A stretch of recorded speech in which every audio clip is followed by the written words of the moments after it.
Sogovorniki, spoštovani gostje, predstavniki medijev, lepo pozdravljeni na današnji okrogli mizi z naslovom Cepljenje deluje.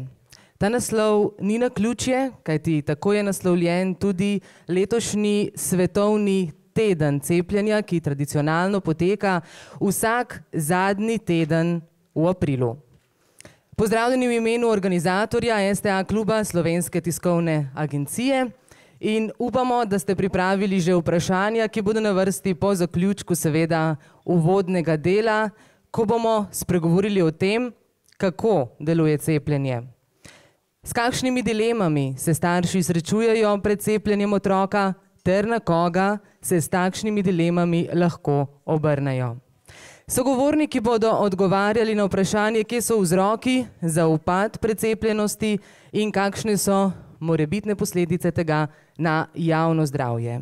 Naj zato v tem trenutku med nami prisrčno pozdravim generalno direktorico Direktorata za javno zdravje na Ministrstvu za zdravje, gospo Mojco Gobec, predstavnico Nacionalnega inštituta za javno zdravje, epidemiologinjo Alenko Trop Skaza. Dober dan želim.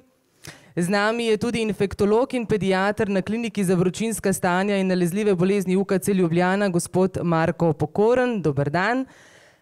Pediatrinja gospa Helena Mole in pa pritekel je mlad starš in tekaški trener Urban Praprotnik. Začela pa bi z novico in sicer še čisto svežo, žal ni optimistična. Včeraj so v Italiji razglasili epidemijo ošpic.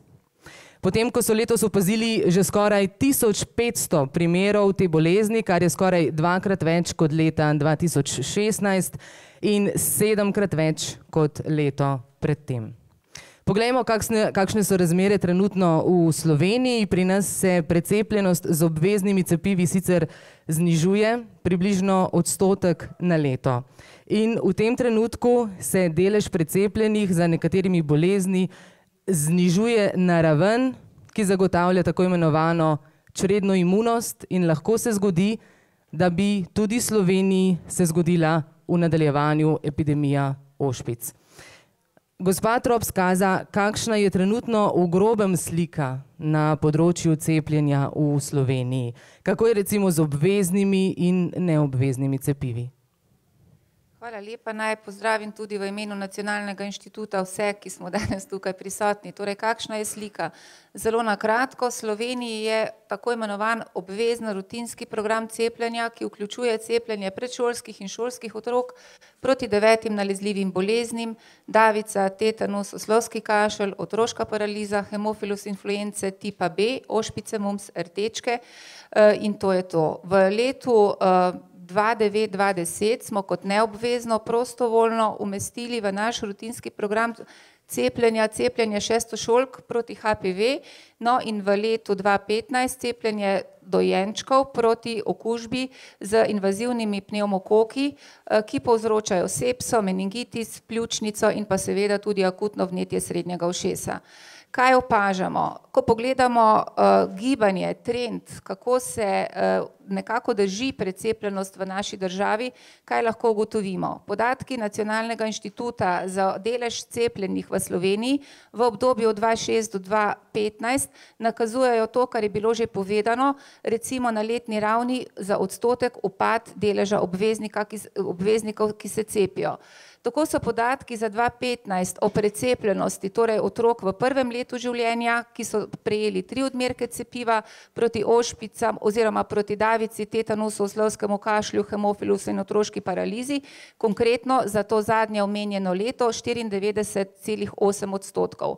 Če pogledamo, koliko predšolskih otrok za to isto leto je bilo v Sloveniji cepljenih s prvim odmerkom cepiva proti ošpicam, vidimo, da je ta odstotek nekoliko nižji kot v letu 2014 in znaša 93,5 odstotkov. Kaj nam povedo te številke? Mi vemo, da za tako imenovano kolektivno imunost proti določenim nalezljivim boleznim, izjema so pa tukaj ošpice in otroška paraliza, moramo doseči vsaj 90-odstotni prag deleža cepljenih tistih, ki jim je cepljenje namenjeno. To pri nas v našem izrazoslovju pomeni obveznik. V primeru, da ta delež precepljenosti je nizek, je populacija in s tem seveda tudi vsi necepljeni posamezniki zelo ranljiva. To, kar je bilo na začetku omenjeno, kaj se dogaja v Italiji, v Romuniji se to že dogaja vse od lanskega septembra. Do začetka tega meseca so v Romuniji zabeležili preko 4000 bolnih z ošpicami, 19 oseb je že umrlo. Italija je sedaj druga na seznamu, o izbruhih poročajo iz sosednje Avstrije, iz Nemčije, Švice, torej Evropa in s tem tudi Slovenija ni osamljen otok, ampak ko se že tako radi primerjamo tudi z Združenimi državami, samo v kontekstu nalezljivih bolezni. Ošpice so v Združenih državah zelo, zelo redke. Par let nazaj dejansko so imeli en manjši izbruh v enem Disneylandu, sicer se s to boleznijo praktično ne srečujejo. Podobno je z rdečkami. V Evropi beležimo približno 2000 primerov rdečk na leto, v glavnem iz Poljske, medtem ko v Združenih državah Amerike dejansko rdečk več ne poznajo. Zakaj si mi prizadevamo oziroma opozarjamo na to precepljenost? Če samo dejansko to, kar je velikokrat že povedano in veliko ste o tem tudi pisali na primeru ošpic. Ošpice so med boleznimi, ki jih lahko preprečimo s cepljenjem, na drugem mestu po pogostnosti oziroma smrti. Na prvem mestu so invazivne pnevmokokne okužbe, ki na letni ravni zahtevajo približno 800 000 življenj, pretežno otrok, mlajših od 5 let.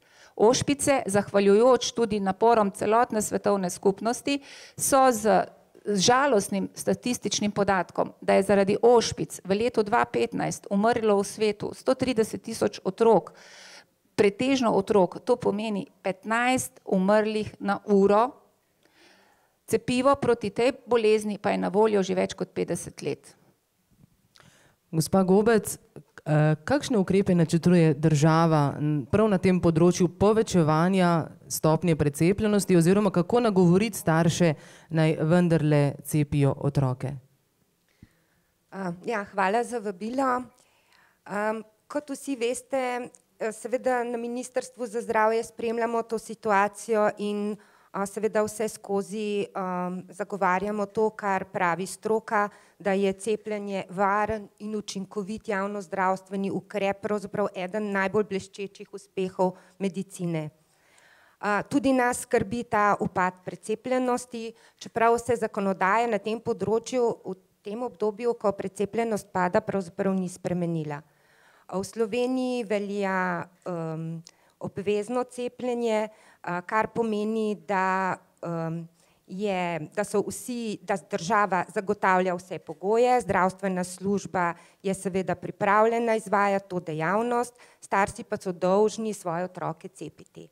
Razlog za necepljenje je po zakonu le razlog opustitve iz medicinskih razlogov in na ministrstvu opažamo, da v zadnjih letih tudi raste število prošenj za opustitev cepljenja iz medicinskih razlogov. Vse te prošnje obravnava posebna strokovna komisija in opažamo, da je kar 90% teh prošenj vlog naslovljenih strani staršev in največkrat je tudi razvidno, da pravzaprav ta inštitut starši uporabljajo tisti starši, ki bi radi bodisi opustili cepljenje, bodisi mu nasprotujejo, bodisi imajo pomisleke, bi radi odložili, pravih medicinskih razlogov za opustitev pa se v veliki večini primerov ne najde. Torej, idealno bi bilo, da bi v Sloveniji povrnili zaupanje v cepljenje kot učinkovit javnozdravstveni ukrep, ki ga zagovarjajo prav vse strokovne inštitucije, tako na svetovni ravni, Svetovna zdravstvena organizacija, CDC iz Atlante, Evropski center za nadzor nad nalezljivimi boleznimi in seveda tudi vse nacionalne inštitucije v državah, kjer seveda poznajo cepljenje in to je praktično povsod. Vedeti moramo ali pa poudarjati večkrat, da je cepljenje dobro tako za posameznika in dobro je za skupnost. Z cepljenjem in dovolj veliko precepljenostjo ščitimo tudi tiste, ki ne zmorejo ali pa ne smejo biti cepljeni ali pa niso dovolj stari, da bi še bili cepljeni in so seveda tudi zelo ranljivi. Radi bi tudi povečali precepljenost proti tistim boleznim, kjer cepljenje formalno ni obvezno, kajti tudi tukaj so seveda dobrobiti cepljenja velike in mi na ministrstvu menimo, da bo potrebno povečati vložke predvsem v izobraževanje, v komunikacijo in v nagovarjanje staršev, predvsem tistih, ki imajo pomisleke in bi seveda ob ustrezni razlagi ali pa ob ustreznem času in zaupanju seveda svoje mnenje tudi spremenili.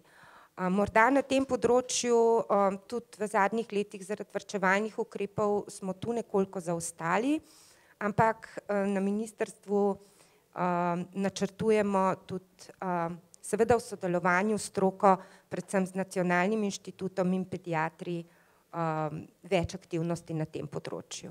Mogoče čisto na kratko, če odgovorite samo še na vprašanje, v zadnjih mesecih je veliko prahu dvignil ukrep, predlog, po katerem bi bilo zdravljenje bolezni, katerih bi bilo mogoče preprečiti z obveznim cepljenjem plačljivo. Kje je zdaj ta ukrep? Ja, res je, to je bil predlog v predlogu Zakona o zdravstvenem varstvu in zdravstvenem zavarovanju, vendar lahko, ki je že sama ta predlog je pravzaprav vzbudil zelo veliko reakcij v javnosti, veliko razprav o tem, kar je bilo do nekje koristno, vendar pa smo po odzivih iz javne razprave, tudi odzivih stroke, ki je ocenila, da je tak ukrep prekomeren in nesorazmeren, da bo ta predlog umaknjen iz predloga zakona in bomo seveda iskali druge možnosti, bolj primerne in sorazmerne. Gospod Praprotnik, slišali smo, da se v zadnjih letih precepljenost znižuje. Kot starš, kakšne pomisleke ste imeli in na koga ste jih naslovili na tematiko cepljenja? Ja, hvala. Pomisleki, starši si za svoje otroke seveda želimo vse najboljše in nas je strah za njih. Zato je čist tako zelo pride na plodna tla, seveda posrkamo informacije, da je ne samo te uradne informacije o pomenu cepljenja, ampak tudi takšne informacije, ko zdaj v spletu hitreje zaokrožijo, o tem, da je cepljenje v bistvu nevarno. Na eni strani nevarno, na drugi strani nekoristno ali celo v bistvu, da so bolezni, ki jih na ta način se zavarujemo, da so v bistvu koristne za otrokov razvoj. In je tisto, pred sabo imaš otroka, ki je zdrav, na drugi strani slišiš zgodbe, ki krožijo med nami, med starši, da je, ne vem, nek otrok zbolel za avtizmom in da je bil cepljen in potem se je to zgodilo, ali pa nešteto v bistvu na internetu res spisek v bistvu teh primerov, zelo lepo zbranih, ampak če greš to malo skozi, rečeš, jaz pa o cepljenju premalo vem, da bi dovolil otroka cepiti. In potem pa je pa ta en učinek, zato ker si v teh dvomih, potem rečeš, jaz pa raj ne bi še, moram še to malo bolj preštudirati, bom na ta način zaščitil otroka, vsaj začasno, da vidim, kaj je, potem pa ljudje smo taki, da delamo marsikaj v življenju, ne samo s cepljenjem se ukvarjamo, ne, in izmanjkuje časa, da bi se zares to poglobil, strah ostaja in zato odlašaš in ker odlašaš v bistvu, ne da bi se zares odločil proti cepljenju, zatem, ker se nisi odločil za cepljenje, se obnašaš, kot da si proti. In tako se je v bistvu zgodilo tudi pri meni, z ženo sva imela iste dvome, imela sva informacije, ki so prišle do naju, šla sva tudi na ta predavanja, ki jih organizirajo v bistvu zagovorniki svobode pri izbiri o cepljenju, ampak tam to je res, svoboda je neka lepa beseda in se fajn sliši, sploh v današnjem času, ljudje hočemo svobodo odločanja, jaz sem tudi zelo za njo, ampak informacije, ki sem jih tam dobil, so bile zelo absolutno takšne, da je cepljenje škodljivo, neuporabno, nekoristno, da sploh ne vemo, zakaj ga imamo tukaj. Ok, vemo, industrija, kapitalizem, vse to, teorija zarote se lahko hitro potem pokaže in kaj pol narediš, pač odlašaš. Naprimer, pri nas se je zgodilo to, da sta otroka zbolela za oslovskim kašljem in ni bilo fajn. Ni bilo tako fajn, kakor se je prej slišal, da oslovski kašelj sploh ni tako težka bolezen. Imeli smo srečo, da sta takrat v tistem obdobju, da sta sicer tudi zelo zdrava in da sta v tistem obdobju samo prebolevala ta oslovski kašelj, ampak sploh si ne upam pomisliti, kaj bi bilo, če bi zbolela hkrati še za kakšno drugo boleznijo, da bi se to skupaj združilo in kako bi šlo v tistem primeru. Tako da takrat sva pa res rekla, zdaj pa morava res se to še bolj poglobiti in potem vidiš, da veš premalo, da ne bi strokovnjakov zaupal. Ker ti je v bistvu ta en psihološki učinek, ki se imenuje Dunning-Krugerjev učinek, je zelo zanimiv. Če nič ne veš, pač nimaš mnenja. Če pa veš samo malo več, si pa že čisto prepričan v to, da veš tako rekoč vse. Postaneš vernik. In to je nas večina staršev. Nekaj slišimo in smo pol prepričani, v bistvu zelo neke preproste rešitve na kompleksne probleme se hitro pokažejo. Potem pa človek več ko ve, manj verjame v to, da je čist, da mu je vse jasno in v bistvu je po moje s tem izobraževalnim pristopom, ki mislim, da je dejansko manjka, da v bistvu nas starše, ki nas skrbi, ki razmišljamo, ki hočemo tudi svobodo, da smo pripravljeni v bistvu reči hvala država, ker skrbiš za nas, za naše otroke.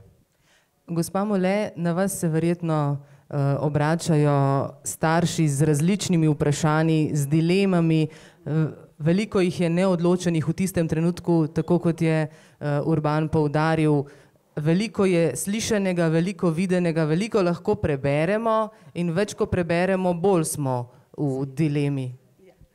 Moram reči, da jaz sem samo ena od številnih pediatrov na primarni ravni, ki je treba poudariti, da v takem delu, kot ga imamo zdaj ravno, o tem, da poskušamo in se zelo trudimo ozaveščati pravzaprav starše o dobrobitih cepljenja, se trudimo, kolikor se le da vzeti čas za to. Jaz osebno si res zelo potrudim, da staršem pri prvem pregledu, ko pridejo k meni z 1 mesec starim nebogljenim novorojenčkom, napovem, da se bomo pri 2 mesecih pogovarjali o cepljenju, tako da pridejo na ta pogovor pripravljeni, da vemo, da se bomo o tem pogovarjali vsi skupaj in si preko vseh standardov in normativov ZZZS-ja in vseh ostalih dejansko za ta pogovor vzamem čas. To je en od ključev pri starših, ki so zmedeni, da ne rečem, zasuti z informacijami zelo dvomljive kvalitete, seveda marsikdaj in je to nemogoče njim presoditi, tako da se res posvetim temu, da se z njimi zelo na dolgo pogovarjam. Tudi jaz in tudi moji kolegi se zelo trudimo nekako razviti te, da rečem, komunikacijske in psihološke veščine, da pravzaprav prepoznamo. Zdaj starši, ki so zelo prepričani in pravzaprav širijo te informacije v dvojnem narekovaju okrog, s temi nekako že smo počasi ugotovili, da se težko mi ubadamo. Je dejansko, to so tiste zgodbe v spisku 58 vprašanj, ga ni časa v celi ambulanti, da na vse to odgovoriš dejansko. Tudi en povprečen pediater na vse to bi se moral zelo pripraviti, da bi lahko odgovoril. Pravim, za vse te ostale, ki jih je pač nekaj, jaz moram poudariti, velika večina staršev kljub vsemu še zaupa cepljenju in s temi se je lahko pogovarjati. Naredimo načrt, nekateri pridejo, vstopijo pri 2 mesecih pa rečejo, hočem cepiti vse, pa rečemo, čakajte, ustavimo konje, gremo počasi, eno pa po eno, tako kot se gre. Pravim, pri teh, ki pa pridejo neodločeni ali pa z dvomi, pa se res potrudimo in si vzamemo čas, se veliko pogovarjamo, pojasnjujemo, razlagamo. En od stvari, ki starše zelo prepriča, konkretno za HPV, mene veliko sprašujejo starši, ki grejo v šolsko ambulanto na cepljenje drugam, otroci so pa opredeljeni pri meni in sestra moja, zdaj ko po telefonu kliče, je prav, ne rabite s zdravnico govoriti, vam bom jaz povedala. Zdravnica je svoji obe hčeri cepila in bo cepila tudi sina. Ta osebni zgled, pravzaprav moram reči, da starše zelo prepriča. Če sem jaz res prepričana v dobrobit cepljenja, imam cepljene vse otroke, jim razložim, kako smo, mogoče tudi v končni fazi te čisto osebne izkušnje, bi pa rekla res to zelo široko prosvetljevanje. Jaz mislim, da smo zdaj na točki, ko bo dejansko treba zelo, zelo dobro zastaviti en sistem obveščanja, ozaveščanja, prosvetljevanja, o tem, kaj so pravzaprav cepljenja pomenila. Meni osebno je zelo žal, da recimo ni zelo v ospredje izpostavljen primer uvedbe cepljenja proti hemofilisu influence B. Primer, ko smo do leta 2000 vsako leto izgubili enega, dva, tri, štiri otroke zaradi gnojnega meningitisa povzročenega s to bakterijo, od leta 2000, ko so bili vsi otroci do 5. leta precepljeni, pa nobenega več. Jaz moram reči, da to recimo, ko jaz staršem ta primer povem, jih kar prepriča. In to je dejansko primer, ki bi moral biti tako informacija o tem razširjena, kot je en kup vseh ostalih dezinformacij. To je res lep primer, jaz vse vedno povem, da so se to naši otroški infektologi postavili na okope in zahtevali pravzaprav, da se to cepljenje vpelje in dosegali zelo na hitro, takrat je bilo, mislim, na hitro nekaj več primerov celo smrti, huda bolezen, absolutno jo ne bi želeli več videvati in na srečo ta trenutek, teh 17 let nam jo zdaj ni bilo treba v taki obliki, a ne. Tako da je treba kar s primeri, konkretnimi primeri in tudi lastnim zgledom. In prav pri primerih se bomo ustavili. Gospod Pokorn, vi se na kliniki srečujete z resnimi boleznimi otrok, ki bi jih lahko preprečili s cepljenjem. Mogoče lahko opišete kak primer in kako potem starši reagirajo, ko pride do te posledice. So se zavedali resnosti in tveganja? Torej, gotovo je nekako najbolj ta očitna sprememba je po uvedbi cepljenja proti hemofilisu influence tipa B. Pač jaz sem začel svojo poklicno pot že skoraj 23-24 let nazaj in to je bil še čas, ko smo imeli vsako leto na kliniki tam 10 do 15 primerov otrok z tovrstnim meningitisom. In te okužbe so bile težke, so se včasih tudi žalostno končale. Je pa res, da tovrstnih okužb dejansko po uvedbi cepljenja več ne vidimo. Zdaj, da bi čisto rekel, ja, imamo primere in kako starši potem odreagirajo. Imeli smo primere sedoslovskega kašlja pri otrocih, ki niso bili cepljeni, pa se nam je zdelo čuden, kako to, da je otrok ima oslovski kašelj, pa je star recimo leto pa pol, ne, se bi ja v tej starosti bila zaščita najboljša, ne? No pa so povedali, da ni bil cepljen. Seveda, jaz mislim, da je že samo dejstvo, da otrok zboli za nečim takim zadostna lekcija. Ne? Predvsem se pa s tovrstnimi v bistvu izkušnjami srečujemo pri bolnikih recimo s klopnim meningoencefalitisom. Če imamo primer tazga bolnika, potem se želijo takoj vsi najbližji čim prej cepiti, da ja ne bi še sami na podoben način zboleli. Tako da od vseh teh nekako prepričevalnih metod oziroma edukacije in česarkoli, zgled oziroma izkušnja ene take bolezni je, tudi kot je gospod Praprotnik rekel, je najbolj učinkovita, žal. Pri uvedbi cepljenja proti hemofilisu influence takrat ste imeli tudi mediji veliko vlogo, ker je bilo dejansko to, takrat so par primerov je bilo res v relativno kratkem času in je bilo to pač dosti medijsko tudi prepoznano takrat in je bil še ta pritisk javnosti še dodaten moment, ki je prispeval k temu, da je bilo cepljenje potem uvedeno v nacionalni imunizacijski program. Žal, seveda, odkar imamo cepljenje proti pnevmokoku, precepljenost je katastrofalno nizka in se tudi, vsaj po teh zadnjih podatkih, tudi uvedba cepljenja na epidemiologiji tovrstnih okužb prav nič ne pozna. Gospa Trop Skaza, če nadaljujemo, katere bolezni, ki so na generacijah prej puščale trajne posledice oziroma so bolezenska stanja vodila celo v smrt, so bile na račun cepljenja izkoreninjene. Nekaj smo v tej smeri že omenili, če mogoče lahko še druge, pa kakšno je bilo breme oziroma smrtnost teh bolezni skozi zgodovino in kako je pojav bolezni upadel po uvedbi cepljenja? Če smem v bistvu samo še nadaljevati, jaz imam tudi osebno izkušnjo, kako je bilo, ko je umrl 4-letni otrok iz Maribora v letu 1999, to je bil otrok, ki je umrl zaradi hemofilusnega meningitisa tipa B.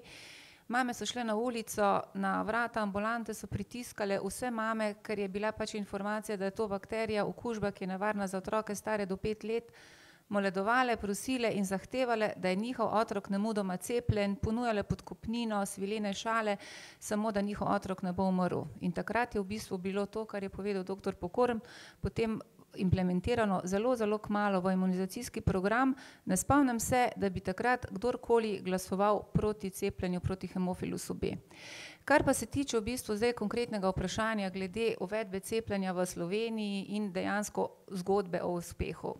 Oslovski kašelj smo mi pričeli cepiti, seveda takrat se je naša država imenovala nekoliko drugače, ampak vendarle, Slovenci smo Slovenci v letu 1959. V bistvu po podatkih Nacionalnega inštituta, ki so javno dostopni in ki ponazarjajo obdobje od 1949 pa naprimer do tega leta 1959, je v tem obdobju zbolelo za oslovskim kašljem blizu 35.000 oseb, 144 jih je umrlo. Res je, da se z oslovskim kašljem srečujemo tudi dan danes. V letu 2015 konkretno smo zabeležili 68 primerov, ampak kaj je zgodba o oslovskem kašlju tudi nas naučila? Mi smo že v letu 90 5. odmerek do takrat veljavnega cepljenja proti oslovskemu kašlju ukinili, ker enostavno bolezni ni bilo več. In smo nadaljevali cepljenje otrok samo za 4 odmerki. Kaj se nam je zgodilo? V letu 2003, predvsem pa kasneje, predvsem v letu 2006, smo pričeli beležiti povečano število bolnikov za oslovskim kašljem, zlasti starih med 10 do 14 let. Torej, po domače povedano, oslovski kašelj se je zopet pojavil med našimi predvsem mladostniki, nažalost tudi med otroki, necepljenimi dojenčki, in zato smo v šolskem letu 2009-2010 ponovno uvedli 5. odmerek tega cepljenja v naš imunizacijski program. Seveda najbolj ranljivi trenutno so otroci oziroma mladostniki, ki so bili med letoma 2009 oziroma 2 do 2009 cepljeni samo za 4 odmerki. Potem otroška paraliza. Vemo, kaj pušča, kaj povzroča otroška paraliza. Cepljenje se je pričelo leta 1957. V obdobju od leta 1946 do 1957 smo na Slovenskem zabeležili po javno dostopnih podatkih 892 bolnikov, 68 jih je umrlo. Zadnjih 8 primerov na naših tleh smo zabeležili v letu 1978, torej skoraj 40 let otroške paralize ni več med nami.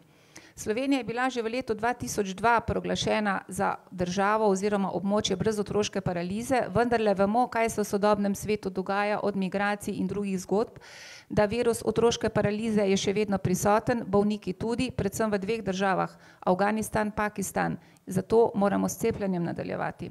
Kar se tiče ošpic, do leta 1968, od 1948 do 1968 smo na Slovenskem zabeležili preko 70.000 bolnih, 103 so zaradi ošpic umrli. In potem v Sloveniji smo beležili sporadične primere, med leti 2000 in 2009 celo nobenega. Potem smo se srečali z prvimi primeri importiranih ošpic. Mogoče se še spomnite, v letu 2014 v zvezi z razstavo psov na Goriškem, 52 obolelih z ošpicami, no v letu 2015 18.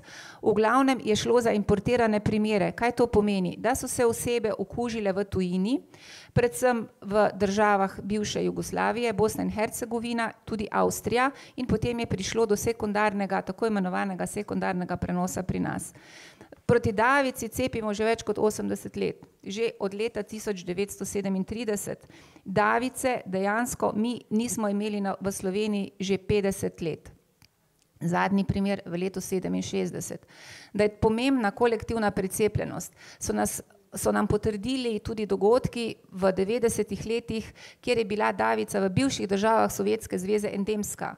umrlo oziroma obolelo, mislim, da bo prava številka umrlo je 8000 oseb zaradi davice v bivših državah Sovjetske zveze v tem obdobju.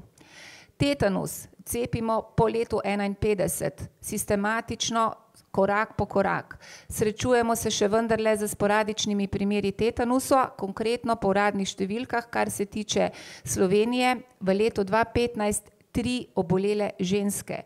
Dejansko, verjetno bo pa doktor Pokorn bolj plastično predstavil njihov lanski primer bolezni, kar se tiče tetanusa. Dejansko v Sloveniji načeloma, ker je precepljenost dobra, za tetanusom obolevajo ženske, rojene pred letom 1950, necepljene. Moška populacija je relativno dobro preskrbljena, vemo, da so služili vojni rok. MUMS, uvedeno cepljenje leta 1979, pred implementacijo na 1000 bolnih vsako leto, zadnji sporadični primer v letu 2015, ki je bil tudi laboratorijsko dokazan. MUMS, to ni neka benigna zadeva, lahko ima resne posledice, encefalitis, orhitis in tako naprej, ne samo povečane oboščesne bezgavke. Zgodba o rdečkah je še ena taka zanimiva zgodba, ki nas lahko marsikaj nauči.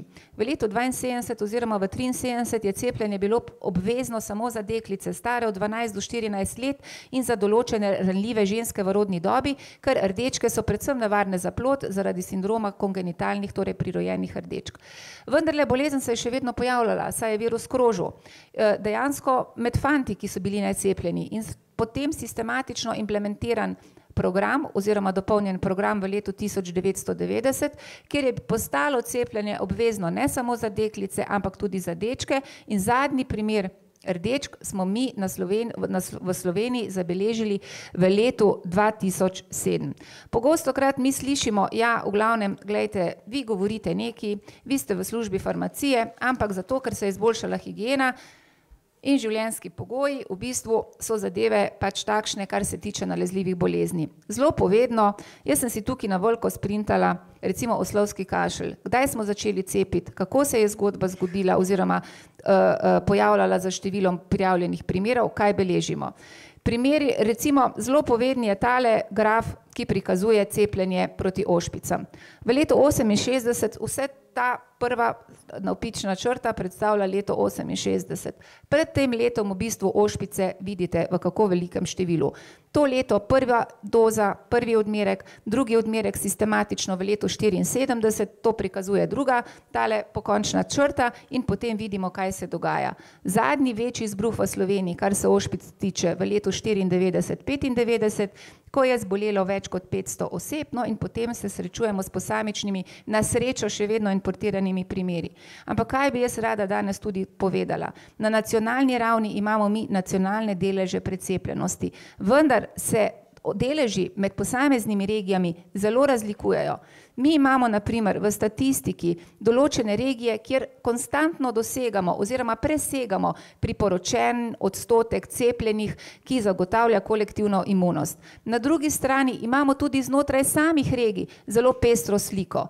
Jaz prihajam iz regije Celje. Pri nas imamo posamezne upravne enote z zelo visoko precepljenostjo. Imamo posamezne upravne enote, kjer precepljenost ni tako visoka, kumulativno presegamo 95% precepljenost proti ošpicam, mumsu in rdečkam.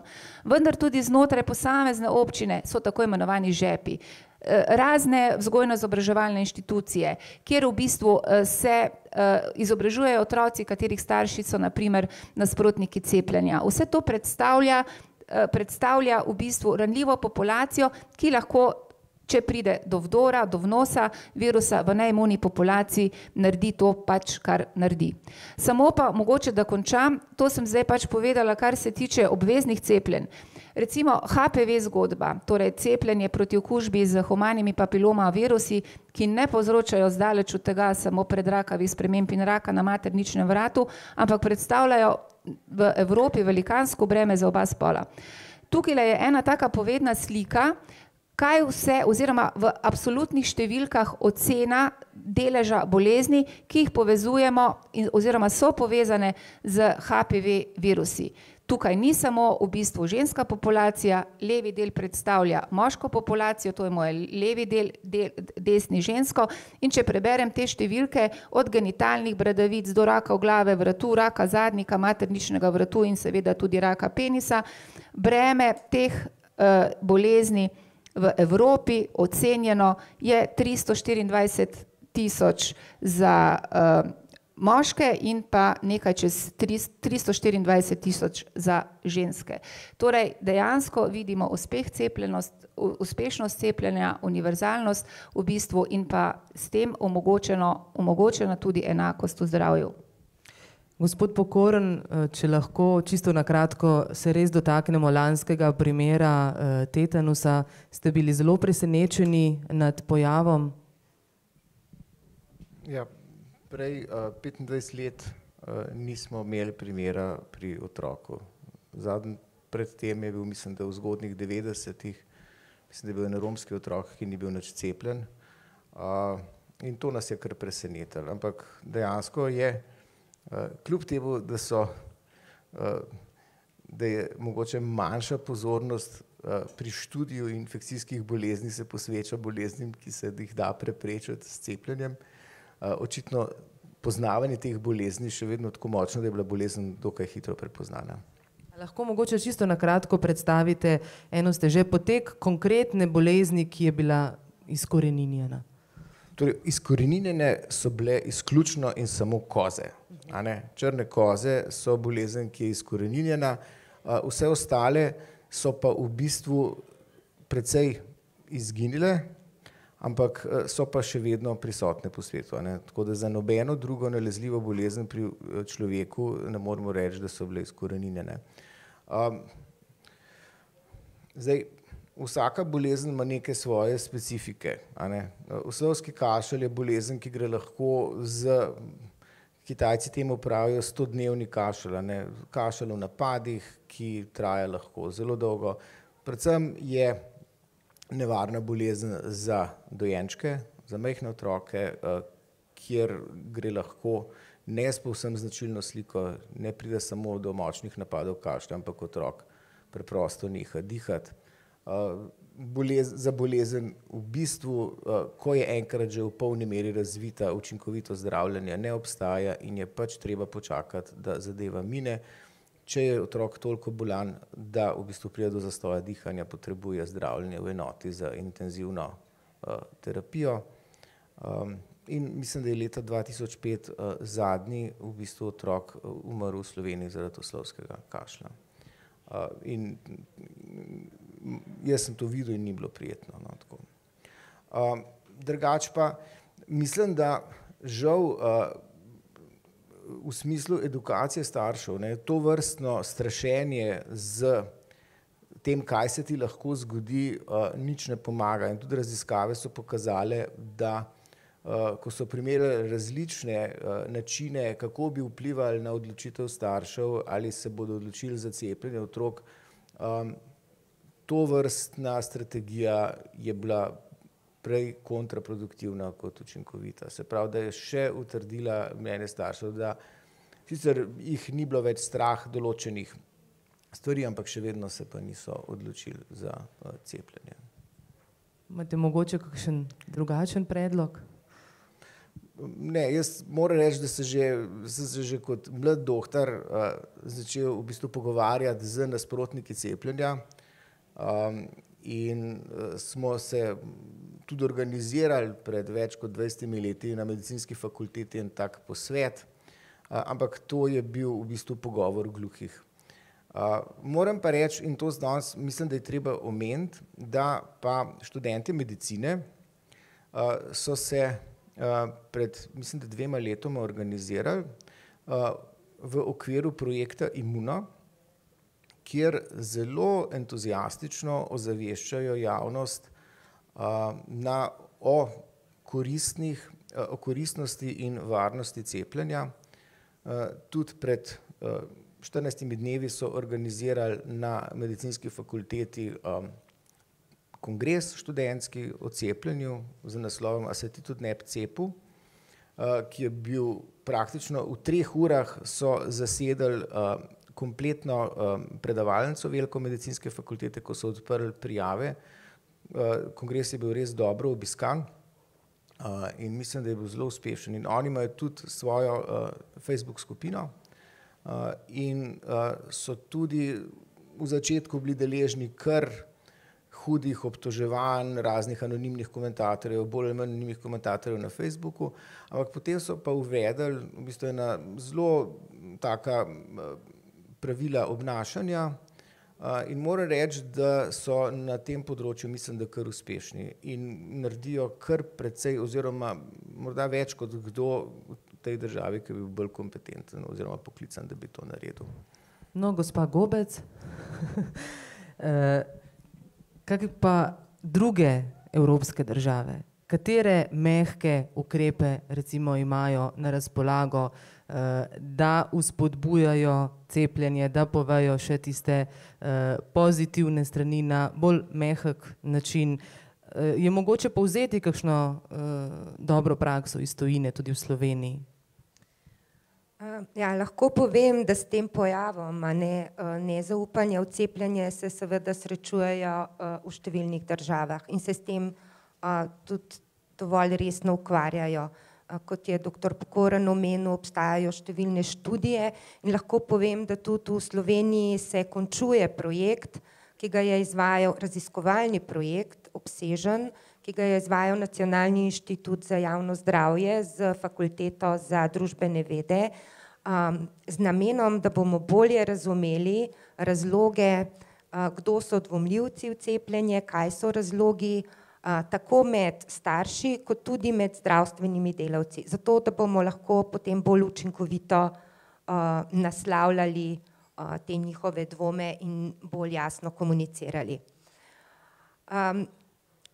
Kako imajo druge države? Različno.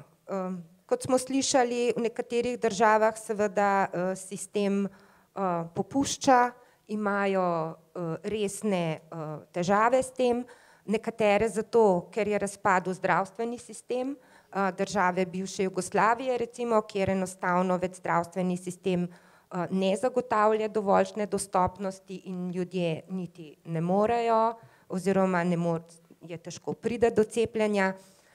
Nekje seveda iz razlogov, ki so bili danes že omenjeni, da popušča to zaupanje in se tudi koncentrirajo na nekaterih ali geografskih območjih ali pa v šolah tisti, ki seveda dvomijo v cepljenje in so necepljeni in se seveda tam bolezni mnogo hitreje širijo. Pa povedati je treba tudi, da se je seveda spremenilo to, da danes pač potujemo in da je ta naša mobilnost tista, ki nas tudi na nek način dela ranljive in da če smo mogoče še pred 30 ali več leti bili omejeni in potovali mnogo manj, danes pravzaprav je tveganje za to, da dobimo neko bolezen tudi v okolju, kjer pač ni dovolj velike zaščite, relativno resno tveganje. Države seveda, če ste me vprašala, imamo različne ureditve, imajo inštitute obveznega cepljenja, nekatere mešano, ene cepljenja so obvezna, druga so neobvezna in seveda povsod mislim, da iščejo zelo veliko načine, kako komunicirati ustrezno z tako zdravstvenimi delavci in jih podpirati pri njihovi komunikaciji. Seveda imamo tudi države, kjer tradicionalno zaupajo v sistem, v znanost, še vedno v medicino in zdravnike in kjer so brez vsake prisile seveda odstotki precepljenja zelo veliki. Tudi, če samo pogledamo recimo precepljenost proti gripi, v skandinavskih državah, v Veliki Britaniji, ta pri ranljivih skupinah dosega čez 70%, pri nas so ti procenti absolutno neprimerljivi in so to dosegli z neko drugo kulturo. Meni osebno se seveda zdi, da je pri nas potrebno seveda vložiti nekoliko več naporov v komunikacijo in podporo pediatrom, prav zato, ker so se teže do neke mere prilagodili. Včasih morda starši niso dvomili, niso spraševali, danes se je svet spremenil, informacij imamo veliko In seveda tudi lahko upravičeno sprašujemo. In zato seveda zdravstveni delavci morajo biti opolnomočeni, morajo imeti pri sebi tudi materijale, morajo biti tudi educirani, kako morda komunicirati na primeren način, in v to je treba vložiti več naporov, kot je bilo mogoče to včasih. To se mi zdijo dovolj upravičene zahteve in tudi saj prvi izsledki te raziskave kažejo, da pravzaprav večina staršev je približno, kot je bil gospod Urban v začetku, ko dvomijo, ko bi radi vprašanja in seveda, če jih dobijo, potem tudi lažje sprejmejo odločitev. Če na ta vprašanja ne dobijo odgovorov ali pa te informacije tudi to vrstne ne pridejo do njih, seveda cepljenje odlagajo, kar je seveda izgubljena priložnost. Verjetno bo treba več napora vložiti tudi v komunikacije, kjer komunicirajo ali pa kjer so zelo prisotni nasprotniki cepljenja, pač to so spletna omrežja, to so Facebook in Twitter in vse te pač komunikacijski kanali, ki so danes seveda mladim blizu, in tudi tja je treba priti s poročili. Predvsem pa jaz osebno pač tudi zagovarjam transparentnost in mislim, da v Sloveniji ta transparentnost obstaja. Tudi obstaja z novim letom elektronski register cepljenja, v katerem so vneseni vsi podatki o cepljenih osebah, o cepivih, vneseni so podatki tudi o neželenih ali pa stranskih učinkih, ki se redno zbirajo. Pri Nacionalnem inštitutu deluje posvetovalna skupina za cepljenje, ki jo sestavljajo najbolj eminentni slovenski strokovnjaki in prav vsak primer, ki je prijavljen, se resno preveri in prouči. In kot podatki kažejo, se seveda največkrat v ta register zbirajo podatki o dogodkih, ki so sočasni, zelo redko pa je kakšen resnejši primer, ki lahko pač se zaključi, da je povezan s cepljenjem. Torej, če sklenem, več investicij ali pa več vlaganj, več sodelovanja s pediatri, opolnomočenje, mogoče večja aktivnost tudi Nacionalnega inštituta v tem kontekstu in moram reči, da to, kar je zdaj povedal doktor Pokoran, tudi angažma študentov in zdravstvene stroke je zelo pomemben. Vzor, kar je bilo tudi že povedano, seveda šteje in zdravniki jih seveda starši gledajo kot tiste, ki jim seveda bolj zaupajo, če imajo tudi sami zelo jasno osebno stališče in tudi lasten vzgled. Gospa Mole, kaj bi si vi kot pediatrinja želela v tej podpori, ki je bila zdaj omenjena? Starši pridemo k vam, pri vas dobimo brošure, vaš nasvet oziroma obrazložitev z vaše strani. Kaj pa si kot pediatrinja želite? Zdaj moram reči, da lahko kar povem v imenu skupine primarnih pediatrov, ker smo se zdaj organizirali ravno ob tej priložnosti, ko je bilo ta predlog zakona o zdravstvenem varstvu in zdravstvenem zavarovanju, smo se nekako tudi na ta predlog odzvali, se organizirali, precej debatirali o tem, kaj bi pravzaprav si želeli. In vsi skupaj smo nekako ene take ključne točke oblikovali. Definitivno bi si želeli spremembo načina nekako reguliranja ali pa tega sistema obveznega cepljenja. V tem smislu, da pediatri v tem trenutku, ko si res tako trudimo s to komunikacijo s starši, pogovori, prepričevanjem, če hočete, se ne čutimo in se nam ne zdi prav, da smo hkrati tudi, da rečem temu, en podaljšek represivnega organa. Tisti trenutek, saj jaz tako čutim, ko moram staršem, bi morala zagroziti, da jih bom prijavila, če ne želijo cepiti, se z njimi težko naprej pogovarjam. Več kot je tega, rekla, saj jaz tako doživljam to nastopanje z neke pozicije moči, več je izmikanja, rekla, neodkrite komunikacije in dejansko s tem ne prideš nikamor. Jaz najbolj vidim zdaj v ambulanti, če se odkrito pogovorimo o dvomih in o stališčih, se lahko pride kam naprej. Jaz imam v ambulanti tudi primer otroka, kjer je kolegica pri 6 mesecih, tako kot je po zakonu potrebno, starše prijavila, ker niso želeli še cepiti, ampak oni so se pojavili pri meni v ambulanti z 9 meseci in smo otroka normalno cepili naprej. Smo se zmenili, pogovorili, malo smo šli stvari skozi, kaj in kako bi zdaj lahko in smo cepili. Tako da jaz res mislim, da tukaj bo en ključen moment, ki ga lahko prenese tudi elektronski register cepljenih oseb, da se bo dejansko ta naprej pogovarjanje, pogajanje, če hočete, pa ozaveščanje teh staršev, ki dvomijo do take mere, da pač pri primarnem pediatru s temi osnovnimi pogovori ne dosežemo cepljenja, da se to premakne nekam izven te ambulante. Saj poznate te primere ugovora vesti, zaradi skrbi za tiste res hudo bolne, necepljene otroke, ki ne morajo biti cepljeni, ali pa tudi, če so kaj bili zaradi osnovne bolezni, pravzaprav vemo, da so ponovno lahko ogroženi, to so otroci po presaditvih organa, kratka, redke stvari, ampak te so pa res tisti, ki od kolektivne imunosti profitirajo lahko, in zavedati se je treba. Zdaj, jaz mislim, da v današnjem času ta občutek enega zavedanja o pripadnosti kolektivu na en način bo treba pojačati. Meni se zdi zelo en tak primeren način, ko bi lahko staršem pač po ovinkih, če bo treba, dopovedali, da je biti cepljen pomeni prednost. Mogoče tako, kot je v nekaterih državah, kakor imam jaz informacije, tudi urejeno, da je pogojen tudi višina otroškega dodatka od tega, a je otrok cepljen in ima vse preglede opravljene ali ne.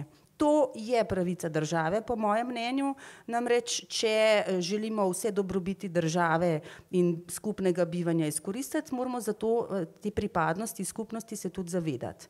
To se mi zdi recimo veliko bolj elegantna rešitev. Jaz imam eno mamico iz Avstrije, ki je rekla, dajte potrdite mi, ker pač neki živijo tukaj, neki tam, dajte mi to potrdilo, da je bil otrok pregledan in cepljen, jaz v naslednjem obdobju ne bom dobila otroškega dodatka, če ne bom imela potrjeno, da imam vse preglede in cepljenje upravljene. Tako da tu se da, rekla, pač bolj kompleksno sistem zastaviti verjetno, kot je zdaj, ampak definitivno s tem namenom in sporočilom spodbuditi. Biti cepljen je prednost. Preden se posvetimo skoraj zadnjemu vprašanju, drago občinstvo, pripravite svoja vprašanja, kajti v nadaljevanju boste na vrsti vi, da izkoristite priložnost današnjega omizja in povprašate tudi o vaših dilemah. Kakšna bi bila po vašem mnenju optimalna ureditev na področju cepljenja v tem trenutku? Gospa Gobec, če začnemo pri vas. Mogoče čisto na kratko.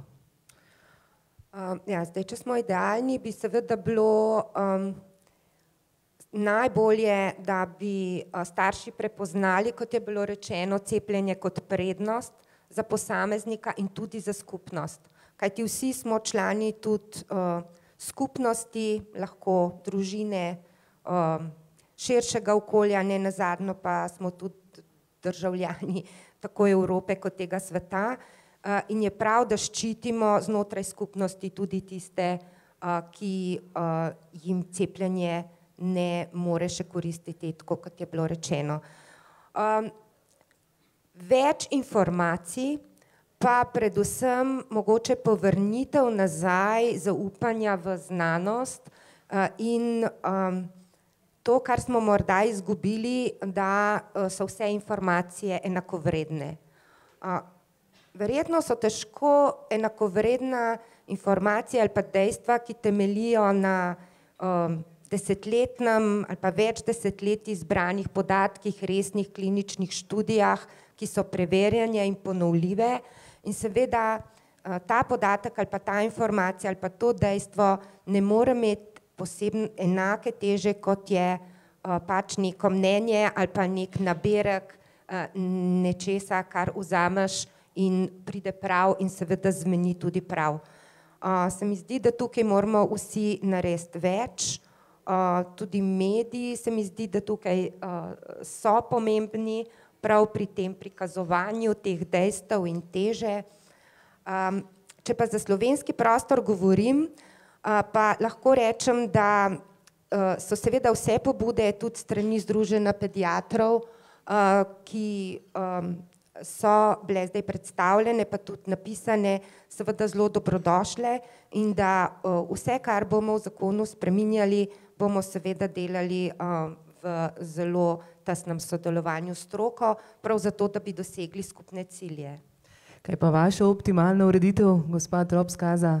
Moja optimalna ureditev po vzoru Islandije je 100% precepljenost, zato ker človek ve, da je to posebna pravica in hkrati tudi dolžnost. Mogoče samo eno zanimivo zgodbo mame, ki se je preselila iz Združenih držav v Slovenijo in je bila frapirana, v glavnem sploh ni mogla verjeti, ko je ta mala hči dobila vodene koze in je rekla, kaj, a pri vas, oziroma zakaj pa, saj sem bila na cepljenju, pa otroka niso cepili proti vodenim kozam.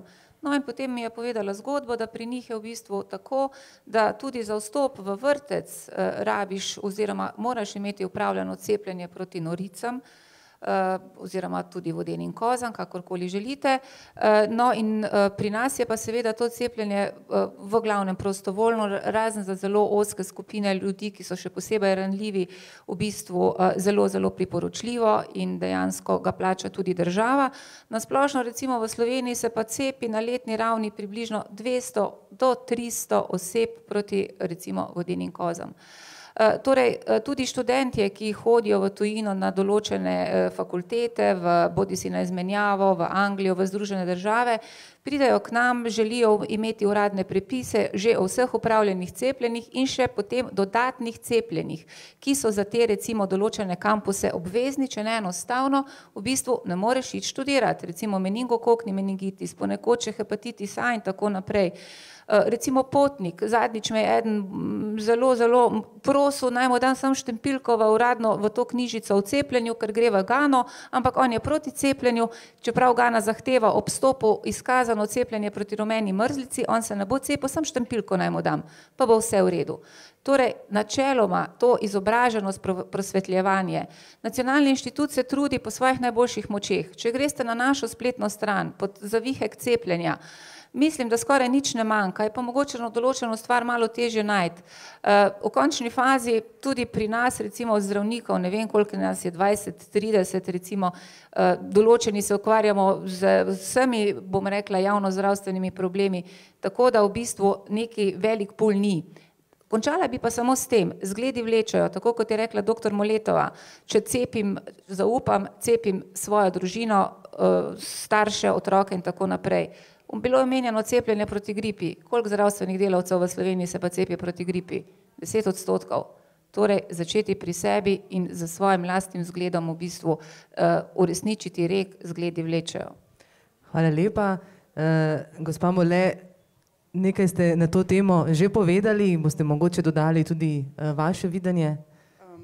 Pravzaprav, razen kot sem že rekla, no, ta prosvetljenost in zavedanje, da je dobro biti cepljen, potem to sprememba sistema nekako, niti ne bom rekla več kaznovanja, no, pač ukvarjanja s tistimi, ki ne bi želeli cepiti ali pa bi rabijo res večji del dodatnih informacij, bi za nas primarne pediatre že kar precej pomenila ta elektronski register, si obetamo, pa da bomo razrešili, da bomo lahko vsi vključeni tudi noter.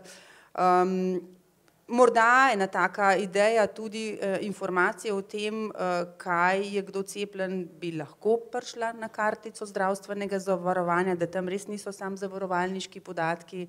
To je pomemben podatek ob stiku z bolnikom, ne, je bil cepljen ali ne, kdaj je bil nazadnje cepljen, ker to lovljenje pol po papirnati dokumentaciji v kakšnih nujnih situacijah je kar problema, ne, in tudi koliko temu lahko potem urediti. Nekako na kratko, no, tako kot smo že rekli. Seveda pa, gospod Pokoren, da bi imeli čim manj dela, ne?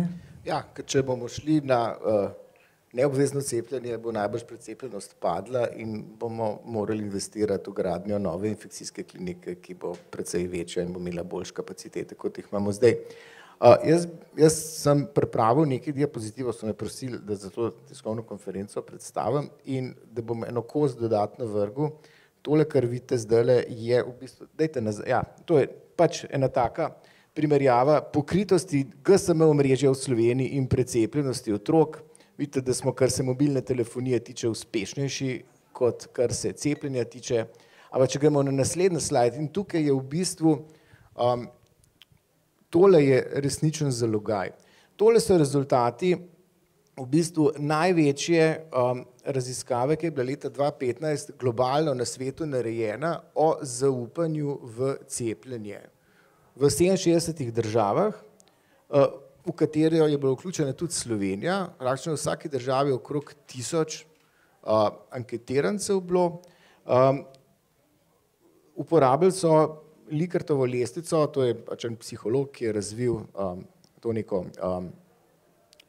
kako se ocenjuje zadovoljstvo oziroma strinjanje oziroma nestrinjanje. Imate se popolnoma strinjam, poznate te možne odgovore, v celoti odklanjam, se delno strinjam oziroma delno ne strinjam. Več ali manj je šlo za intervjuje z oči v oči ali telefonske ankete in spletne, in tole so bila 4 vprašanja. Se pravi, a se vam zdi cepljenje otrok pomembno, trditev, na splošno so cepiva varna, na splošno so cepiva učinkovita in cepljenje je združljivo z mojim verskim prepričanjem. In zdaj boste videli, kako se je uvrstila Slovenija pri mnenju, a je cepljenje otrok pomembno, na 64. mestu od 67 držav. Na splošno so cepiva varna nekoliko bolje, 58 od 67, na splošno so cepiva učinkovita in pa cepljenje združljivo z mojim verskim prepričanjem. Skratka, poglejte, kakšen kakšno delo nas čaka, če hočemo to mnenje popraviti. Ti rezultati so precej slabši od rezultatov ene ankete, ki smo jo mi pred 15 leti naredili na vzorcu 1400 staršev, kjer je bilo samo 3% odgovorov, da so v bistvu ljudje proti cepljenju in da če je bilo cepljenje samo priporočeno in neobvezno, na noben način se ne bi odločili za cepljenje svojega otroka. Velika večina, torej približno polovica bi v vsakem primeru cepila otroka, če bi bilo cepljenje obvezno ali neobvezno, nekih 40% bi se pa to odločilo po priporočilu otrokovega pediatra. In dejansko so pediatri tisti, ki jim starši nekako najbolj zaupajo. Tole so pa podatki, ker vsi govorijo zelo, kako je bilo včasih lepo. Tole so pa kar, pogledajte podatke, kar dajte, da se odpre vse. Tole je v bistvu dežela Kranjska, zdravstveni statistični letopis za leto 1890, približno 500 000 prebivalcev je, letno je umrlo 14 000 ljudi in 44% umrlih je bilo v starostni skupini od 0 do 10 let. Medtem ko imamo leta 2016 2 milijona prebivalcev, nekje 5 000 več smrti, ampak poglejte si pa starostno strukturo umrlih. In če gremo še na zadnji dias, tole so pa vzroki smrti na Kranjskem pred 120 leti. Največ jih je umrlo zaradi tuberkuloze, potem starostna oslabelost, prirojena življenjska slabost, pač otroci so se rodili tako, ampak potem imate pa same infekcijske diagnoze, koze, oziroma okužbe dihal, koze, davica, škrlatinka, črevesne okužbe, potem pogledajte dol, so šli po lestvici navzdol, kap, veste, kje je kap danes, takrat ni bilo potrebe po telemedicini, oslovski kašelj, pogledajte nasilne smrti, tam nekje. Skratka, v glavnem, kar nekaj od teh bolezni se da bodi si zdraviti, bodi si zelo učinkovito preprečevati s cepljenjem in zagotovo si ne bi želeli, da bi imeli takole starostno strukturo in takole vzročno strukturo smrti spet pri nas. Hvala lepa, pa smo spet pri prvih, ki jih nagovarjamo, to je pri starših. Urban Praprotnik, česa bi si želeli takrat, ko ste se z ženo odločali o tem, ali cepiti ali ne, koga ste takrat pogrešali? No, naprimer, takšnega pogovora, kajti tukaj je zdaj čisto vse jasno. Prej pa tako ravno ta uravnoteženost mnenj, kakor en je proti, drug je za in potem je to pol-pol. In iz tega ravnotežja se človek težko znajde, z premalo dejansko lastnega poznavanja, si hiter plen v bistvu naivnosti, lahko rečem. biti lahkoveren, verjeti v to, da si najdu tisto rešitev, ki je pa zdaj nova, bolj pametna, da je tisto, ko nas zavede hitro. Tako da tole, kar je bilo zdaj predstavljeno, še bolj, se pravi, zdaj smo mi tukaj, so mediji, da pride res do staršev, tako, da so te zelo v bistvu preproste, osnovne stvari jasno postavljene. In vse tisti, ok, danes smo bolj o plusih cepljenja govorili, potem pa še dobro odgovoriti na neke minuse cepljenja, ki krožijo. Se pravi, v bistvu starš ponovadi tako razmišlja, ok, to so plusi, ampak mala verjetnost je, da bo moj otrok zbolel, ker ga bom pa cepil, pa tvegam nevarnosti cepljenja, ki jih potem lahko na internetu hitro vidiš preveč in rečeš, mene je preveč strah, da bi cepil. In hkrati pa imaš pač v okolju, se ne srečaš s temi boleznimi, zdravniki se, pogosteje, običajen starš pa ne. In v bistvu potem je ta neuravnoteženost tega pameti, če tako rečem.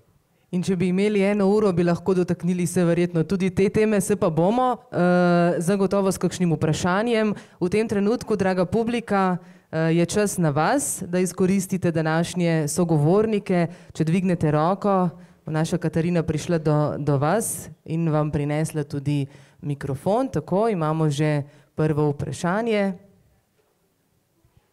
Lep pozdrav, jaz sem Vesna Tomaževič iz revije Formunija.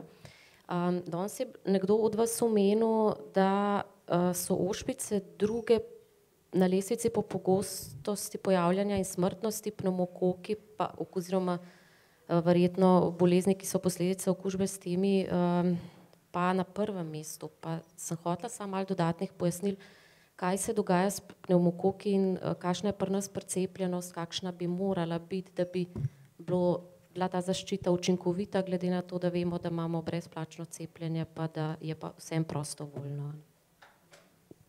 Hvala lepa za vprašanje. Jaz sem to omenila in sicer to so podatki Svetovne zdravstvene organizacije, da so invazivne pnevmokokne okužbe vodilni vzrok smrti pri otrocih, ki so mlajši od 5 let. Povedano je že bilo, da smo mi kot država to cepljenje kot prostovoljno uvedli za otroke v letu 2015, zajeli pa otroke rojene po oktobru 2014. Podatki za prvo leto, pri nas je uvedeno cepljenje po shemi 2+1, zelo enostavno, otroci so v prvem letu življenja ob sicer drugih cepljeni s prvima 2 odmerkoma pnevmokokne vakcine in potem 3. poživitveni sledi v 2. letu. No in podatki o prvem letu cepljenja za Slovenijo dobrih 48%, med regijami pa velike razlike. Prej je bilo pokazano recimo med sicer železnimi obveznimi cepljenji, da je recimo DTPR, torej davica, tetanus in tako naprej, v slovenskem merilu najslabša ljubljanska regija. Zanimivo, pri cepljenju proti pnevmokokom, da smo si na jasnem, pod 50% ni dober rezultat. Želeli bi si 70% in več, da dosežemo relativno zmerno populacijsko zaščito, vendar, ko pa pogledamo med to slovensko bero regij, prva regija Kranj, na drugem mestu regija Ljubljana. Na bolj zadnjem mestu pa regija Celje, kjer pa dosegamo med obveznimi cepljenji jasno bistveno višjo precepljenost. Tako da dejansko zaenkrat, kot je že tudi omenil dr. Pokorn prej, uspeha cepljenja na populacijskem nivoju jasno ne beležimo. Zakaj se starši ne odločajo? Meni določene pediatrinje rečejo, ko pridejo mlade mamice k njim, pa rečejo, doktorica, glejte, če je obvezno, je to gotovo v redu, ker nekdo pač ve, če je nekaj obvezno, je preverjeno. Zdaj pa nisem čisto sigurna, če je pa to neobvezno, a je s tem cepljenjem pa mogoče kaj narobe, a ni to v redu, a niso vsega pogledali, kar bi morali pogledati. Tako da tukaj so zgodbe od do. Bodi si recimo zato, ker jih skrbi ta meja, ja, če ni obvezno, ni ok, ali pa v bistvu, da nimajo dovolj informacij, da dejansko jih tudi, ne vem, izbrani pediater v vsej tisti gneči enostavno jim ne zadovolji njihove radovednosti. Celo takšne primere imamo, ko dejansko starši o tem nič ne vejo, pa tudi pač pediater jim o tem nič ne pove. Torej paleta od do. Definitivno pa recimo družine, ki so prihajale še pred tem cepiti, ko so o tem cepivu nekaj vedele, predvsem zato, ker so imeli otroci ponavljajoča vnetja srednjega ušesa in so pač prebrali, da je na voljo učinkovito cepivo in so se za to cepljenje tudi kot samoplačniki odločili. Po drugi strani pa samo še to pa končam, klopni meningoencefalitis, zdaj je nekako sezona, ko ljudje vidijo klope in se zato potem nekako hitreje za to cepljenje odločijo. In recimo sta prišla mož in žena v našo ambulanto, pa me je mož vprašal, kdaj bo pa država poskrbela pa dala to cepivo kot brezplačno.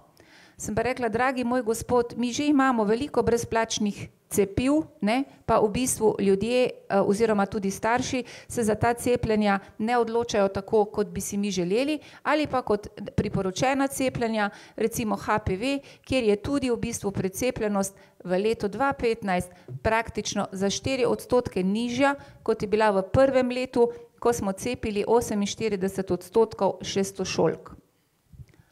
Mogoče samo pod vprašanje, pri HPV-ju se v Sloveniji kdaj tudi obeta cepljenje tudi fantkov na tem področju, kot recimo primer Avstralije? Torej, v bistvu, ali bo šlo univerzalno enakovredno za oba spola, vedno pogosteje se pač prezentira oziroma izpostavlja to dejstvo, da HPV in z njim povezane okužbe ne prizadenejo samo ženske, prej sem tudi pokazala približno v evropskem prostoru še nekoliko več moških, ker ne govorimo samo o predrakavih in rakavih spremembah, ampak tudi o bremenu genitalnih bradavic.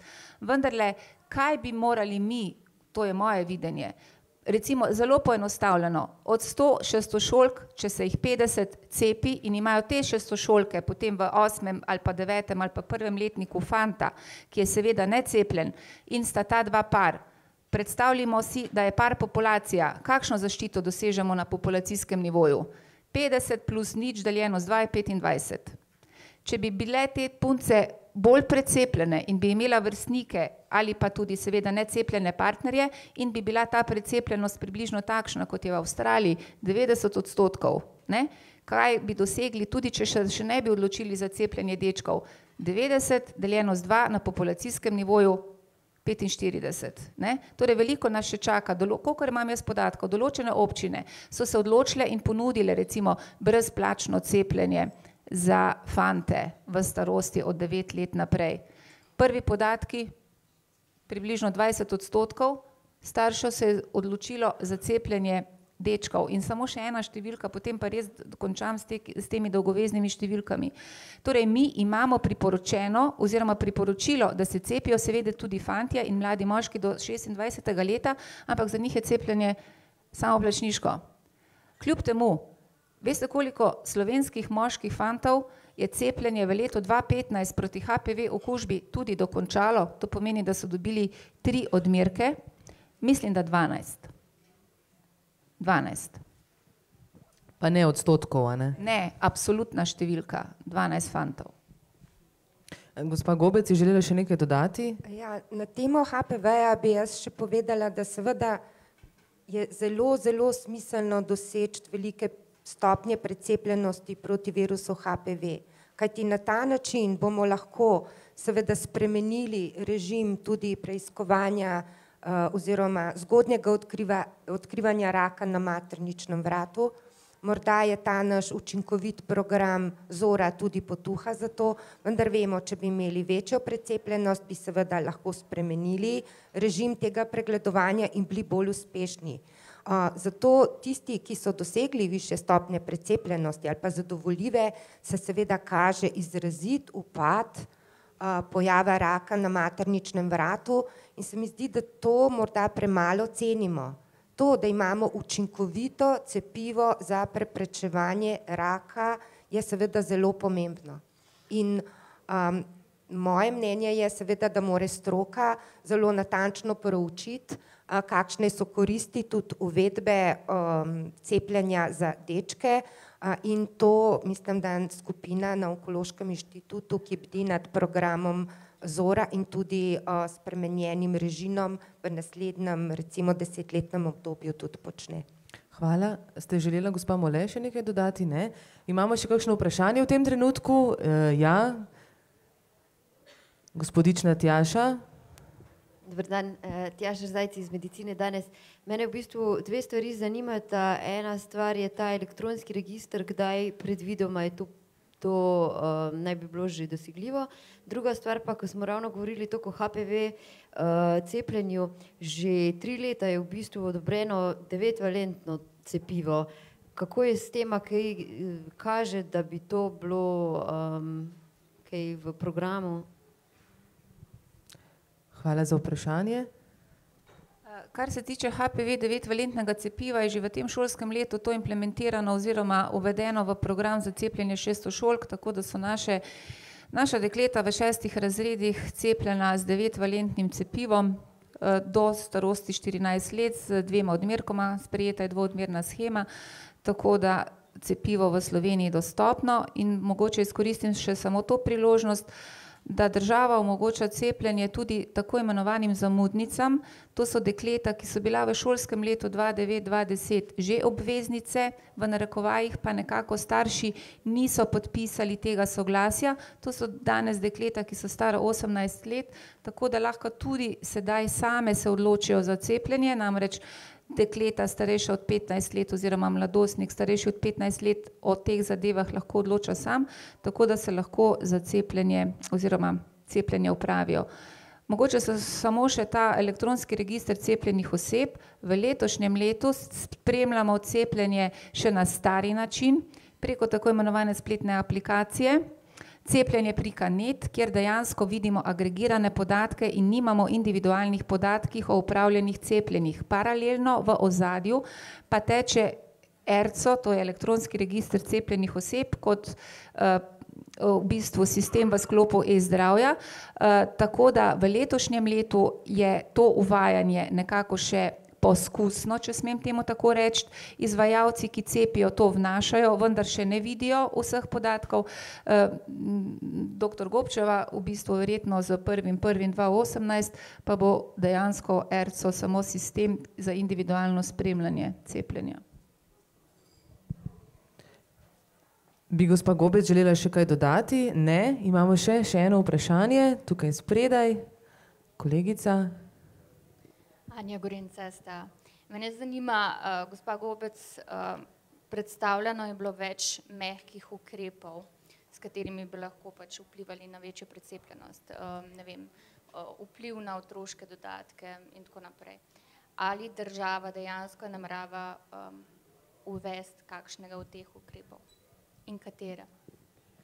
Ja, kot sem rekla, seveda je na mizi kar nekaj predlogov, eden je ta, seveda drugi je tudi povezan z omejitvijo obiskanja recimo vrtcev, potem udeležbe v organiziranih letovanjih, v še nekaj drugih, ki so jih seveda uvedle druge države.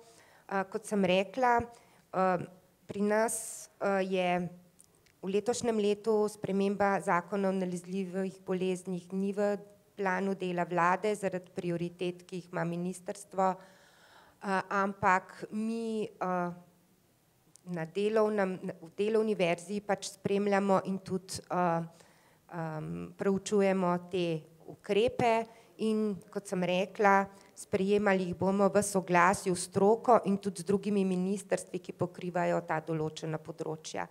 Treba je vsak ukrep, ki je v kakšni državi učinkovit, pretehtati tudi z našega vidika, ali so koristi večji kot tveganja.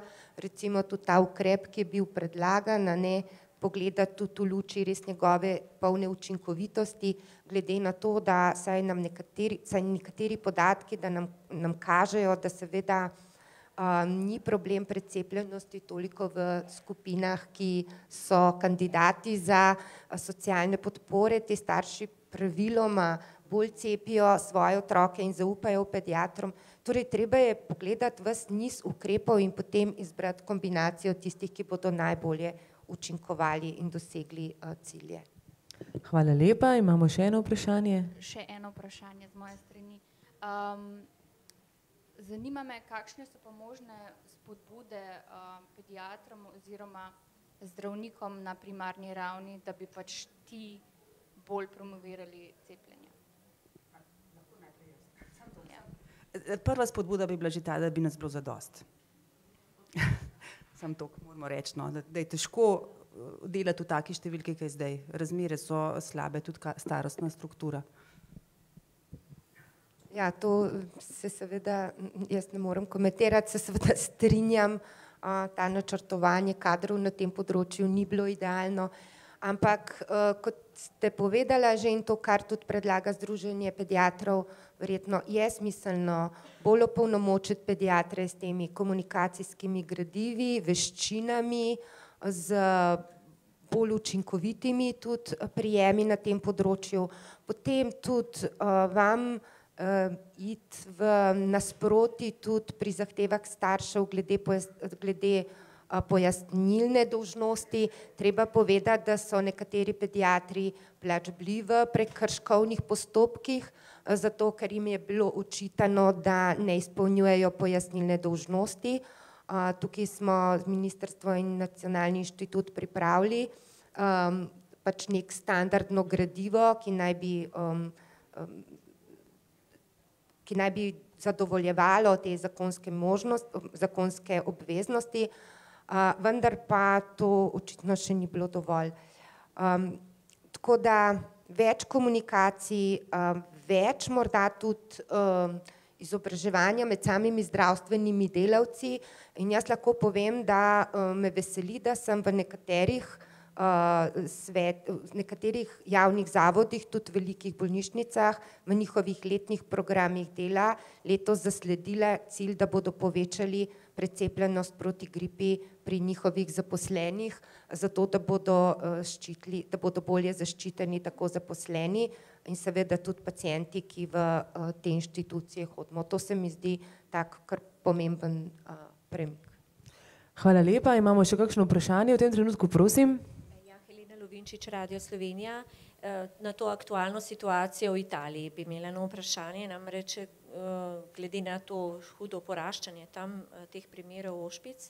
Recimo ZDA se odločila, da bo celo svoje državljane opozorila pred potovanji, pred nami je poletje, pa me zanima, če tudi v Sloveniji morda razmišljate o tem, da bi pač izdali neko opozorilo državljanom. Vemo, da so neke kohorte pri nas, ki so bile recimo samo z enim odmerkom, ki so seveda zdaj najbrž starejši natančno glih iz katerega obdobja, ampak ali razmišljate morda o tem, kar je konec koncev bi bila tudi ena osveščevalna akcija v tem smislu?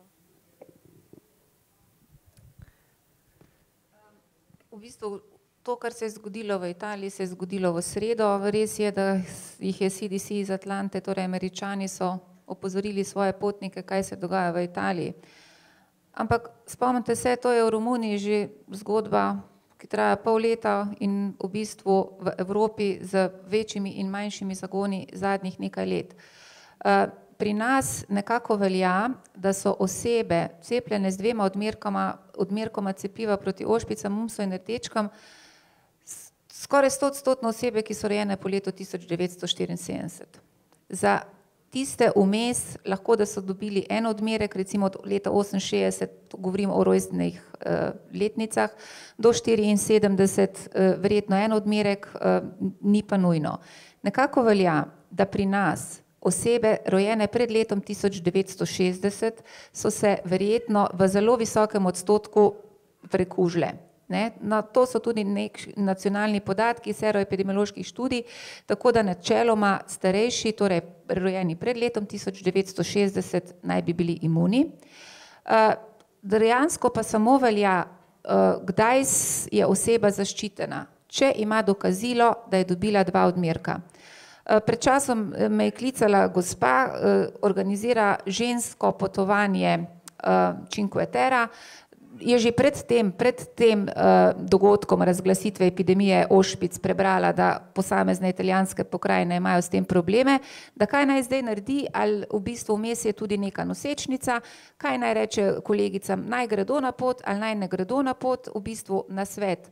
Preverite svoje podatke, poglejte, če ste bili 2-krat cepljeni. Vkolikor niste bili, dejansko cepljenje je potrebno opraviti in dokumentirati v trenutni tako imenovani knjižici o cepljenju. In to je nasvet. To dejansko, da si mi predstavljamo, da je zdaj trenutno grozeča nevarnost samo Italija, svet je globalna vas. In dejansko vsakdo ve in mora skrbeti za svoje zdravje in to je to. Vprašati mamo, najti beli kartonček o cepljenju, če pa nobenih podatkov ni, seveda za bodoče generacije bo lažje, ker bo elektronski register, mi še pač moramo operirati s papirji in to je to.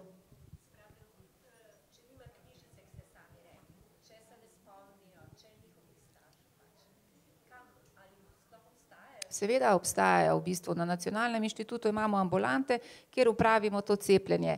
Bom rekla, to je bolj izhod v sili, ta opcija, ki jo bom povedala jaz zdajle.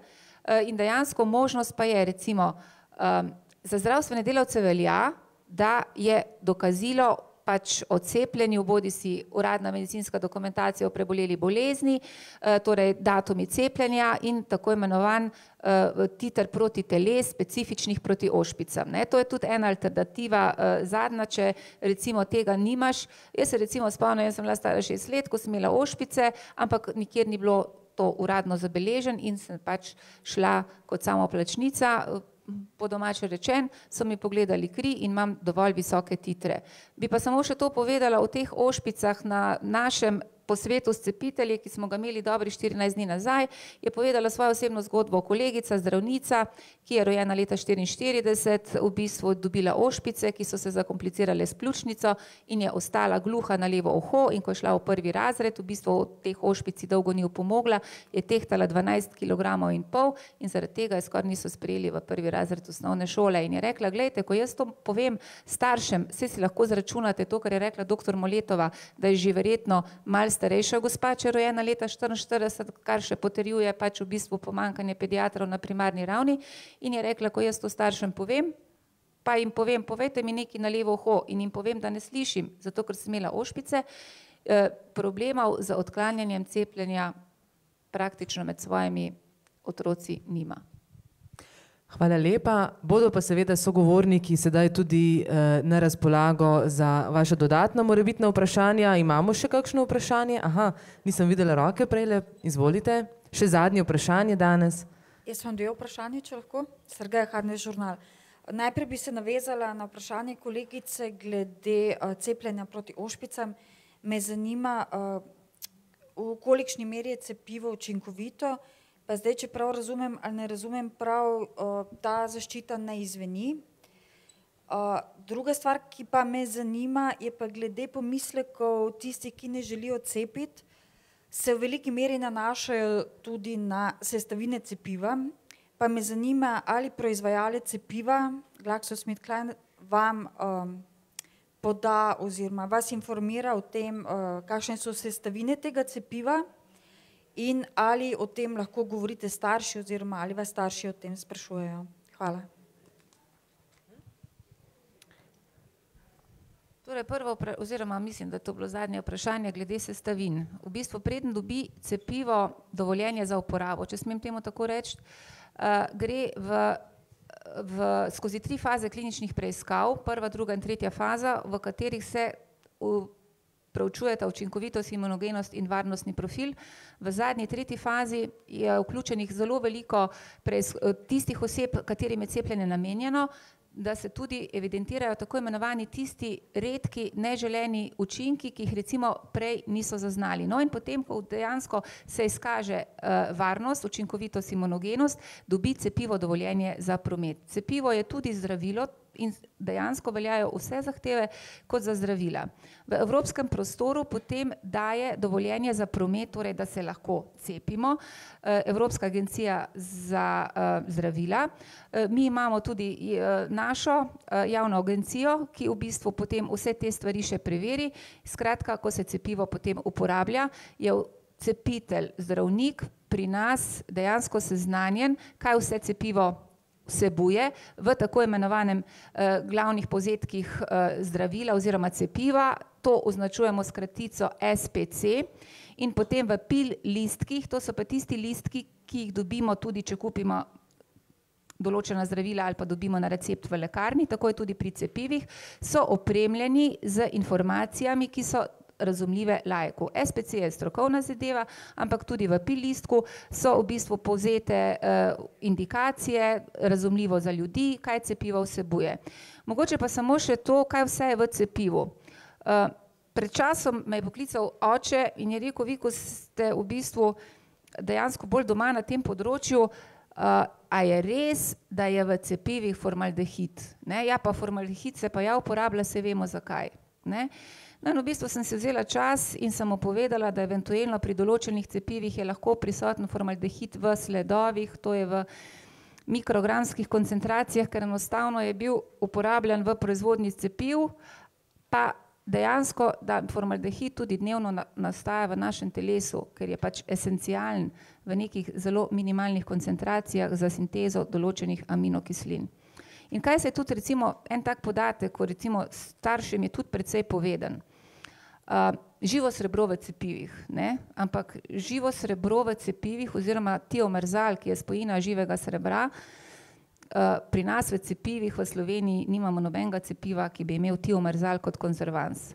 Zato, ker so v bistvu recimo v Združenih državah že dolga leta nazaj opozarjali oziroma bili, ne opozarjali, govorili, da je živo srebro v cepivu vzrok za naraščanje avtizma, so v Združenih državah Amerike že od leta 2000 ne uporabljajo več cepiv, ki imajo kot konzervans tiomerzal. Kaj mislite, da se je zgodilo z avtizmom? Narašča. Tako da informacije so, tako za strokovno kot za javnost, za laično javnost. Upam, da nisem kaj pozabila odgovoriti.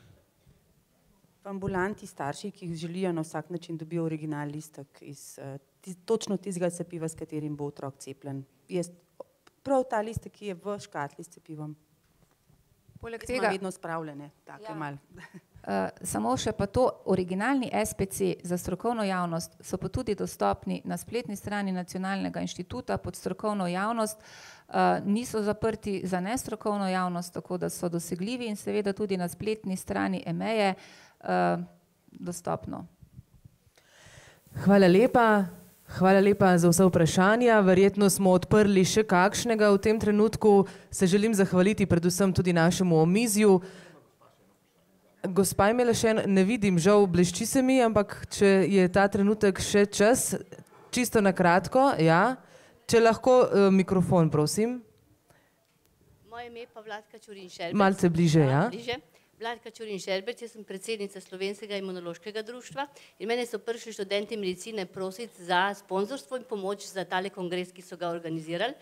In se bi pridružila izvajanju dr. Pokorna, da so res ogromno energije in svojega časa v to vložili. Jaz sem jim pomagala, da so lahko ta kongres izpeljali, bi pa rada danes povedala, da so tekmovali s projektom Immuno in so med 94 ekipami iz celega sveta bili tretji. Tako da mislim, da imamo dobre ambasadorje na tem področju. Bi pa mogoče nekaj povedala, da jaz sem se podobne okrogle mize udeležila na Evropskem imunološkem kongresu, kamor so bili povabljeni novinarji, pa sem prosila, če se lahko kot predsednica Slovenskega društva te okrogle mize udeležim. In novinarji so spraševali precej konkretne zadeve, podobno kot danes, pa mogoče še bolj globoko. In tam sem se naučila, da dejansko neko zaupanje v stroko, v neke informacije, ki jih ljudje dobijo, ne samo v pluse, tudi v kakšne minuse, ker minusi vedno obstajajo, nikoli ni nič 100%, so tisti, ki jih potrebujemo. Zdaj pa v našem okolju se mi zdi, da je precej nezaupanja v določene zadeve in bi, tako kot sem študentom rekla, ko bodo ta kongres končali, za katerega sem slišala, da je bil zelo dober, jaz sem bila na drugem kongresu in nisem mogla se ga udeležiti, nekako narediti okroglo mizo za ljudi, oddajo v živo, pa povedati ljudem s svojimi očmi, kako dojemajo to področje. Jaz mislim, da so strokovno že dovolj zreli, dobri, potrudili so se in bi jim to priložnost lahko dali. To je moje mnenje z tega mesta. Lep poziv in verjamem, da smo ga slišali. Enourno današnjo okroglo mizo pa vendarle zaključujemo v tem trenutku. Slišali smo, da potrebujemo več pediatrov, da zgledi vlečejo in da potrebujemo več in boljšo komunikacijo. In se vidimo verjetno še na kakšni okrogli mizi, ker smo danes odprli še kakšno vprašanje, smo pa seveda tudi odgovorili na nekaj njih. Hvala lepa še enkrat, hvala tudi vam in povabljeni, da se podružimo še naprej.